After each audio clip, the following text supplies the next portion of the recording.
El tema de hoy titula Jesucristo, una verdad inconmovible. Muchas veces nos hemos encontrado con personas que dudan de la existencia de Dios y quieren alguna evidencia acreditada que les diga que Dios existe. Debemos tomar en cuenta que nuestro mayor referente es la Biblia, habiéndose demostrado evidencia histórica, científica sobre su origen. Los textos que componen la Biblia fueron escritos a lo largo de aproximadamente 1000 años, entre el 900 a.C. y el 1000 después de Cristo. Jesús también aparece mencionado en repetidas ocasiones en obras de escritores romanos que no compartían el cristianismo y eran escépticos. Podemos ver como Tácito, Suetonio, Flavio y Plinio el Joven. Aun siendo los mismos desconfiados y dudar del cristianismo, no pudieron poner en duda la existencia de Jesús y la plasmaron en sus escritos, donde reconocen la autenticidad de la existencia de Jesús y de la crucifixión de Jesús. Entre los años 26 y 37 después de Cristo, Jesús fue detenido y acusado de cometer un delito contra la autoridad del emperador Tiberio.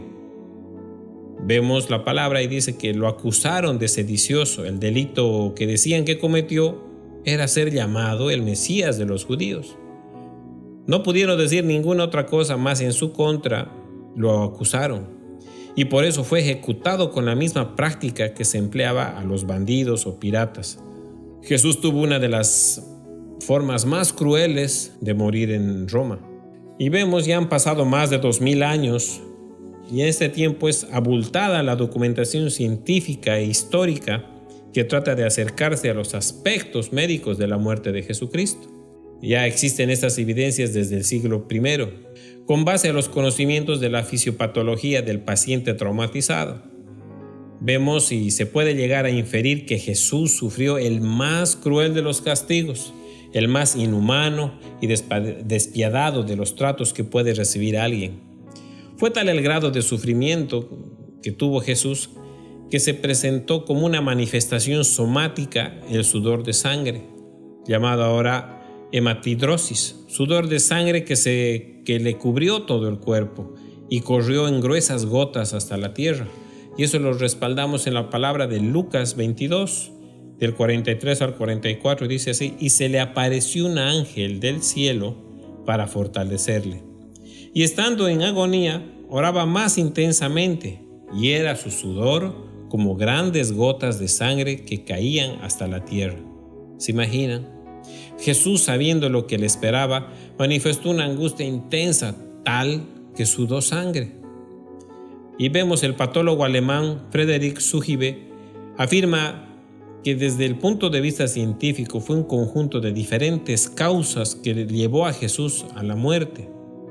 Evidentemente Jesús sabía cómo sucederían las horas venideras, por ello durante un momento con sus discípulos sudó sangre, algo que los médicos conocen como un claro síntoma de estar bajo un grandísimo estrés o angustia de muerte. Los expertos consultados sobre la historia romana señalan que los romanos colocaban trozos de huesos, imagínense, eran trozos de huesos de oveja o bolas de plomo en sus látigos que arrancaban la piel del castigado. Y vemos en Juan capítulo 19 del 1 al 6 dice así: así que entonces tomó Pilato a Jesús y le azotó. Y los soldados entretejieron una corona de espinas y la pusieron sobre su cabeza y le vistieron con un manto de púrpura y le decían: salve, rey de los judíos, y le daban bofetadas. Entonces Pilato salió otra vez y les dijo: mirad, os lo traigo fuera para que entendáis que ningún delito hallo en él. Y salió Jesús, llevando la corona de espinas y el manto de púrpura. Y Pilato les dijo: he aquí el hombre. Cuando le vieron los principales sacerdotes y los alguaciles, dieron voces diciendo: crucificadle, crucificadle. Pilato les dijo: tomadle vosotros y crucificadle, porque yo no hallo delito en él. Ahí nos damos cuenta que él no halló delito en él, pero igual lo entregó. Entonces vemos la flagelación llamada verberatio, se aplicaba solamente a esclavos y soldados rebeldes. Se practicaba con el flagrum, o llamado flagelo o azote, y era por sí tan brutal tan brutal que a veces por sí sola ya provocaba la muerte de la persona que era castigada. ¿Te das cuenta cómo sufrió Jesús? Y podemos ver también en Juan capítulo 19, del 32 al 37. Y dice así: vinieron pues los soldados y quebraron las piernas al primero, y asimismo al otro que había sido crucificado con él. Mas cuando llegaron a Jesús, como le vieron ya muerto, no le quebraron las piernas. Pero uno de los soldados le abrió el costado con una lanza, y al instante salió sangre y agua. Y el que lo vio da testimonio, y su testimonio es verdadero, y él sabe que dice la verdad, para que vosotros también creáis. Porque estas cosas sucedieron para que se cumpliese la escritura: no será quebrado hueso suyo. Y también otra escritura dice: mirarán al que traspasaron. También podemos ver en la escritura de Salmo 34, que fue escrita por David, inspirado por Dios, mucho antes de la existencia de Cristo, ya hacía referencia a este sufrimiento que padecería nuestro Señor amado Jesucristo. Y vamos al Salmo 34, del 19 al 22. Dice así: muchas son las aflicciones del justo, pero de todas ellas le librará Jehová. Él guarda todos sus huesos, ni uno de ellos será quebrantado. Matará al malo la maldad, y los que aborrecen al justo serán condenados. Jehová redime el alma de sus siervos, y no serán condenados cuantos en él confían. Ahí vemos una costumbre romana también para los que habían perdido todos sus derechos ciudadanos, era obligarle a cargar la cruz durante un recorrido de algo de más de medio kilómetro hasta ese monte llamado Gólgota, hasta a lo más alto de ese monte, que en hebreo significaba lugar de la calavera y cuya traducción latina es el Calvario. Entonces vemos a Jesucristo al ser colgado en la cruz con clavos de 12 centímetros de largo en los talones y en las muñecas que le sujetaban al patíbulo. Ahí nos damos cuenta cómo Jesús sufrió los dolores más terribles que conoce la humanidad, ya que con el más mínimo movimiento en la cruz, el dolor se extendía por todo su cuerpo como un golpe de corriente. Era realmente algo tan duro, tan difícil, y además te provocaba fuertes contracciones, porque los clavos agarraban tus nervios, agarraban los nervios más sensibles de Jesús. Y vemos desde la óptica médico-fisiológica, los doctores Darío, Sugibe y Santidrián describen que murió deshidratado, que estuvo durante mucho tiempo al borde del shock hipovolémico o colapso. Y vemos que estuvo con el cuerpo magullado, sabemos que fue cortado, fue golpeado y estaba sangrante, con un dolor intenso, ardiente y horrible por el desgarro de los clavos en pies y manos.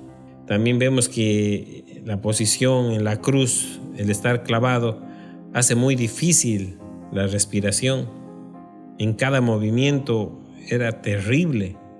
Los doctores dan su opinión médica acerca de que el efecto principal de la crucifixión era la interferencia con la respiración normal, sobre todo en la expiración muy comprometida, que sería primero diafragmática y muy leve. Se produciría pronto retención de dióxido de carbono o hipercapnia. En suma, cada esfuerzo de respiración se volvería fatigoso y eventualmente llevaría a la asfixia, luego al fallecimiento. Tendría además una sed irreparable, fiebre y tal vez un dolor derivado por la inflamación alrededor de cada herida abierta por los azotes que ya le dieron con esos látigos y los clavos. Sufría falta de oxígeno, no podía respirar bien, y se demuestra que en la cruz el clavado empujaba hacia arriba con los pies para permitir que los pulmones se expandieran, por lo que se escogía entre respirar, que es la hipoxia pulmonar, o dejar caer el cuerpo agotado por el cansancio. De todas las muertes, la de la cruz era la más inhumana, que el Imperio Romano le daba a los esclavos. ¿Qué pruebas hay de que Jesús realmente resucitó? Las pruebas de la resurrección son, en primer lugar, el valiente testimonio de los testigos, avalado por el sepulcro vacío en el que ya no estaba el cadáver de Jesús, y por las apariciones del resucitado. Los testigos que afirmaban haberse encontrado verdaderamente con Jesús resucitado eran los mismos que lo habían abandonado, imagínense. Eran los mismos que le habían abandonado por el miedo durante la pasión. Como dice Benedicto XVI en su obra Jesús de Nazaret, él dice: algo debió pasar para que los apóstoles que habían huido cobardemente de Jerusalén durante la pasión de Jesús volvieran a los pocos días llenos de ardor a predicar que Cristo había resucitado. Aleluya. Lo que pasó fue que el que había muerto en la cruz, que ellos vieron que murió en la cruz, resucitó. El testimonio de los apóstoles y de las mujeres que permanecieron fieles durante la pasión es coherente con el sepulcro vacío, sin el cual la resurrección carecería de objeto. A su vez, las apariciones dan a conocer lo que había sucedido con el cuerpo de Jesús. Asimismo, existe evidencia histórica plasmadas en escritos que, aclaramos, no son parte de la Biblia, sino forman parte de la historia de Roma, en las que se acredita que muchos de los seguidores de Jesús murieron apedreados, crucificados, decapitados, quemados, siendo previamente atemorizados para que nieguen sus creencias y la existencia de Jesús como su Salvador. Sin embargo, aún así ellos no negaron la existencia de Jesús y prefirieron pasar todos estos tormentos. ¿Será posible que una persona que sepa una mentira sea capaz de morir por ella? ¿O es más bien lo correcto decir que será una persona que sabe que algo es real, capaz de morir por esa verdad? Estas personas habrían experimentado en carne propia al ver a Cristo resucitado, luego que ellos mismos lo habrían visto morir y tener un rostro irreconocible, como habla la palabra. Dice que no se lo podía reconocer a quien estaba allá en la cruz por tan golpeado que estaba. Estuvo desnudo, estuvo golpeado, con la piel expuesta. La palabra dice que estaba con la barba arrancada, estaba lleno de golpes. Luego que lo vieron morir y ser enterrado, lo vieron con el cuerpo glorificado. Es decir, no tenía moretones, no tenía ya los golpes. Su piel vieron que ya fue reconstituida. Y además la palabra dice que Él compartió con ellos 40 días después que resucitó. Y eso vemos también en Lucas 24, del 1 al 9. Y dice así: el primer día de la semana, muy de mañana, vinieron al sepulcro, trayendo las especias aromáticas que habían preparado, y algunas otras mujeres con ellas, y hallaron removida la piedra del sepulcro. Y entrando no hallaron el cuerpo del Señor Jesús. Aconteció que estando ellas perplejas por esto, he aquí que se pararon junto a ellas 2 varones con vestiduras resplandecientes, y como tuvieron temor y bajaron el rostro a tierra, les dijeron: ¿por qué buscáis entre los muertos al que vive? No está aquí, sino que ha resucitado. Aleluya. Acordaos de lo que os habló cuando aún estaba en Galilea, diciendo: es necesario que el Hijo del Hombre sea entregado en manos de hombres pecadores y que sea crucificado y resucite al tercer día. Entonces ellas se acordaron de sus palabras y volviendo del sepulcro dieron nuevas de todas estas cosas a los 11 y a todos los demás. ¿Se dan cuenta cómo el ángel dice a las mujeres: Jesús ha resucitado? Maravilloso es el Señor que lo dijo y cumplió. Él venció la muerte y la muerte perdió su poder. No tienes que temer lo que pasa aquí en la tierra, porque Él te prometió vida eterna juntamente con Él. Y lo va a cumplir porque Él nos ama, nos anhela, dice la palabra, celosamente. Vamos a Primera de Tesalonicenses 4:14. Porque si creemos que Jesús murió y resucitó, así también traerá Dios con Jesús a los que durmieron en Él. ¿Se dan cuenta? Cree en el Señor Jesucristo, reconócelo como tu Salvador y Señor, y tendrás un hermoso regalo que es la vida eterna. Es tan hermoso el regalo que Jesús nos dio en la cruz, que con solo creer en Él y en su amor, confesándole nuestros pecados, recibimos la vida eterna. Así que usted no debe andar ya preocupado si cree que Jesús murió y resucitó. El precio de su salvación ha sido pagado por completo. Aleluya. Vamos también a ver en 1 Corintios capítulo 15 del 20 al 22. Dice así: mas ahora Cristo ha resucitado de los muertos, primicia de los que durmieron es hecho. Por cuanto la muerte entró por un hombre, también por un hombre la resurrección de los muertos. Porque así como en Adán todos mueren, también en Cristo todos serán vivificados. Amén. Seremos vivificados. Eso significa que tendremos vida eterna gracias al sacrificio de Jesús. La gracia del Hijo de Dios es maravillosa. Si por un hombre entró el pecado, ahora estamos libres de acusación gracias a Jesús. Agárrate de esa promesa. Serás vivificado. Dios te ama tanto que nada malo te sucederá. A ti y a tu familia, Él los tiene protegidos en el hueco de su mano. El amor de Jesús hacia nosotros fue tan grande, nos muestra la palabra, que estuvo en la cruz solo para que tú nunca estés solo. Estuvo desnudo para que nunca te falte vestimenta. Estuvo sin techo para que tú tengas casa. Estuvo enfermo para que tú estés sano. Pasó hambre para que tú nunca pases por hambre y nunca te falte alimento. Se separó de Dios para que tú estés siempre a su lado. Recuerda, el amor de Jesús es tan grande que Él te ama cada día y busca de ti. Así que es tiempo que te agarres de esta promesa y busques al Señor con todo tu corazón.